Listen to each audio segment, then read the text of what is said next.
Stéphane, vous avez aussi collaboré à un ouvrage de science-fiction, on peut dire. Oui, c'est de la science-fiction, c'est de l'humour aussi, beaucoup. Si on tue son père avant de naître, est-ce qu'on est quand même, ou des choses comme ça. C'est une petite question qu'on se pose, tout le monde se pose ce genre de questions. Et il y aura donc cette petite histoire courte qui en fait, quand on les lit, n'en forme plus qu'une seule. Martin McMouche, à chaque fois, revient au même endroit pour tester des paradoxes. Mais à chaque fois, évidemment, ça foire à moitié, et puis ça monte en puissance comme ça. Dans les paradoxes temporels, il y avait les apparitions, les disparitions, et je voulais vous demander si c'était pas ex nihilo des fois, que les choses se faisaient. Waouh! Donc effectivement, c'est le nom du troisième album, qui sera le titre du troisième album qui sera publié aux éditions Pirates, Ex Nihilo, donc qui sera un album de forme un peu plus classique, car on retrouvera, je vous parlais tout à l'heure du 100 pages avec Marek, Ouais. là on sera dans un format classique du 46 pages couleur.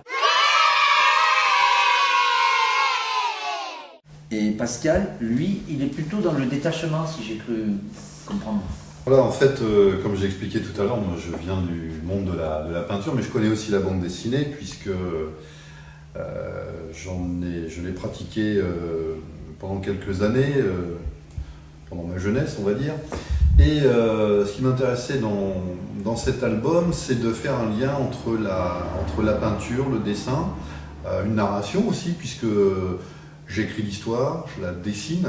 Et alors l'histoire est la suivante, c'est un artiste peintre qui, à la suite d'une rupture sentimentale, s'enferme dans son atelier. Il ne retrouve plus ses couleurs, il est incapable de peindre avec ses couleurs alors que c'était quand même sa vie. Le monde dans lequel il vit devient en noir et blanc.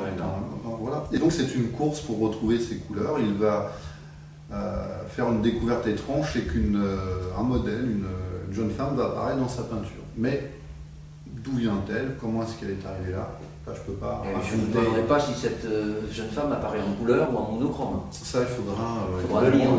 le découvrir. J'en ai une petite idée, je peux dire. Oui. Mais il faudra lire l'histoire. J'ai aussi ouï dire que vous organisiez le 30 août une journée de lancement de cette maison d'édition.